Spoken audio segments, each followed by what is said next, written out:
Hello, my name is Eva Richter, and I have something to say.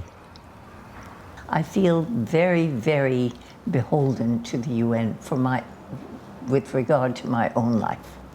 And maybe I should say a few words about that, okay? I was born in Germany just before Hitler took power. In fact, 2 weeks before he took power. And my father was somewhat left-wing, a social democrat, not a communist, but a social democrat. But he was nevertheless hunted by the Nazis as a communist, because the Nazis at the time, and even I'm sorry to say in today's government, do not differentiate between the social democrats of that day and the communists.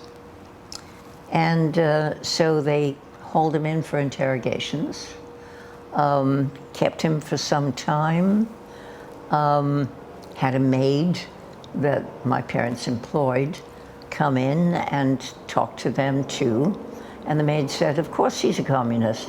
After all, he's got Das Kapital on his shelves and he's reading the book. What more do you want? Very clear. So after the interrogation, my father did not feel safe at home. And he started living in different people's houses. He was never at home for about 6 months, going from one friend's house to another. My mother would receive calls in the middle of the night, obviously from the Gestapo. They'd say, Dr. Norbert Lewenson, is he there? My mother would say, no, he is not at home at the moment. There'd be a slam down of the receiver, and that was that. But it would happen, 2, 3, 4 times a week.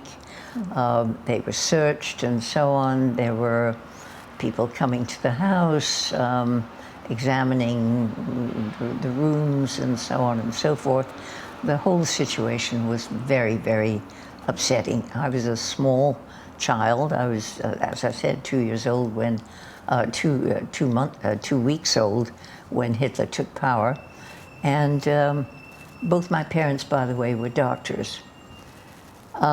So they decided that, actually it was my mother who decided, it's always the women, they're always the intrepid ones, who could see exactly what was happening. And she said, look, it's time for us to get out.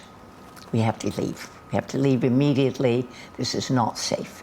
And at the time, the Nazis were actually encouraging people that they considered to be politically unstable and unreliable, etc., etc. They were encouraging them to leave. And then the question was where to go. So as doctors, other countries would have required that they go back to university and requalify as doctors and take internships and residencies and spend years and years and years requalifying before they could become doctors again. But then they heard of China, which was completely open at that time to foreign doctors and simply granted reciprocity immediately. My parents could go as German qualified doctors, hang out their shingle, and immediately start to practice. And so they went to a town by the name of Tianjin, Tianjin at the time, the English transcription of that. I actually wrote a memoir of my childhood growing up there called Seeking Home, which is available. Came out in September of 2025, and it talks about our lives there, which were just amazing lives, in some ways highly privileged, in some ways very unstable because we were under Japanese occupation. We were under, there was a civil war going on between the nationalists and the communists. It was a crazy time, it really was. And the result was that we ended up as, well, as stateless, which caused all kinds of problems with immigration finally to the United States. But finally, in 1948, just as the communists were coming in and taking over North China, we were evacuated by the American Navy, which was another peculiar kind of thing. So they came here.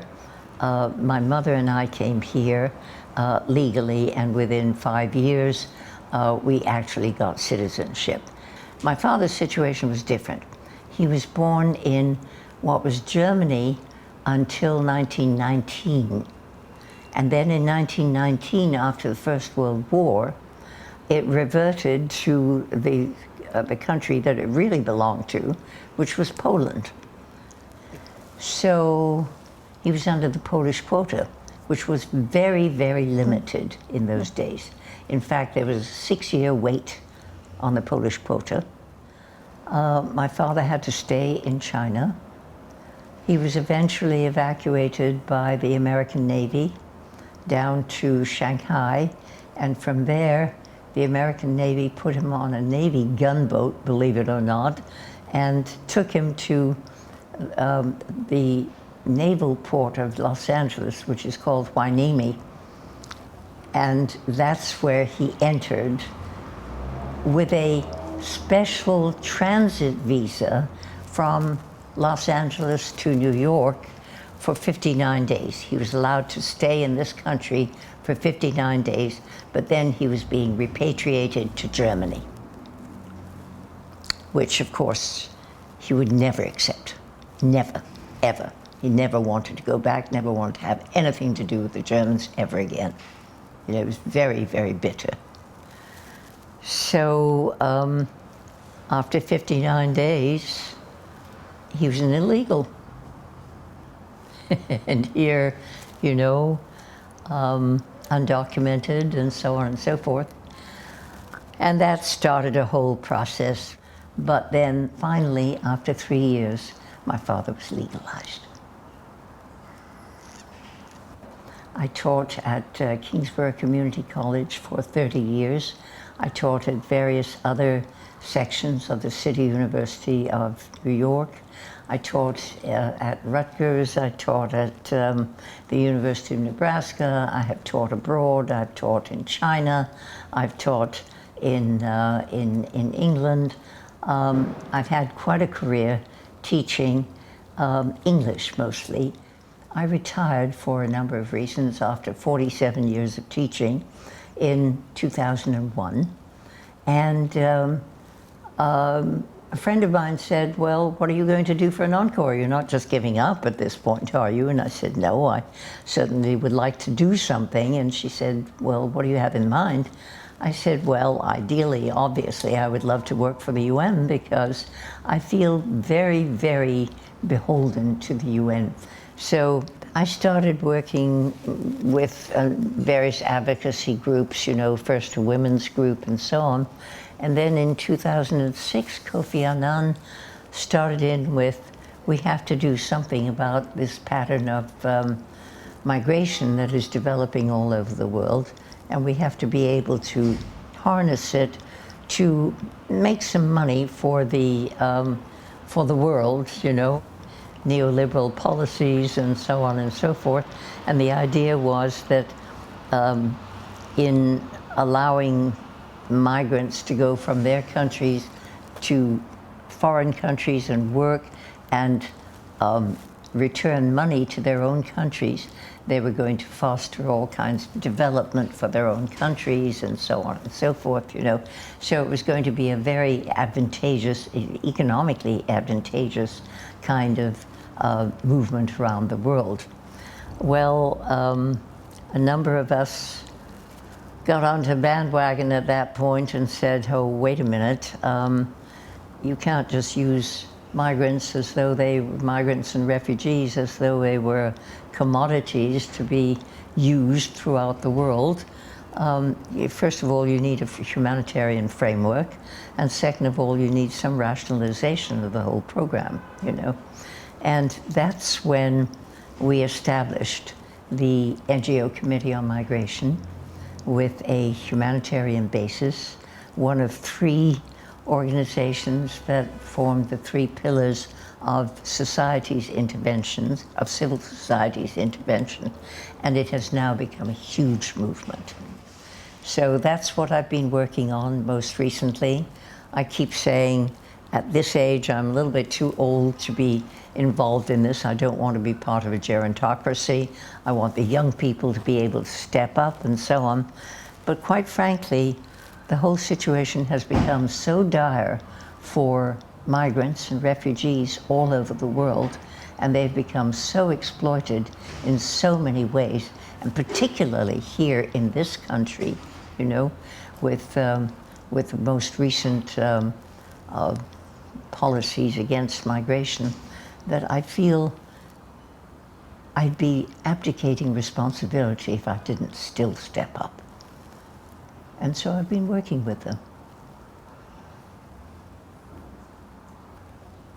Advocacy is becoming more and more and more important, particularly with what is going on in this country, where clearly migration has been seen as a threat rather than as a humanitarian need and good, you know, with no idea of integration and welcoming of the stranger and thing of the kind. And I think that it is, above all, necessary to see people on the move not as a horde, not as a bunch of people who are threatening your way of life, but as individuals with individually distinct stories of why they have moved, what they are moving for, the purpose of their movement, and the need for a kind of integration based upon a recognition of individual needs, humanitarian concerns, not statistics, people who need to be regularized in some way, people who need to be segregated because they're potentially dangerous. On the contrary, listen to the stories, listen to who these people are, and make your decisions on that basis rather than on the basis of all of the stories that you hear about the dangers of migration, the dangers to your own culture, and so on and so forth. We have a lot to learn from one another.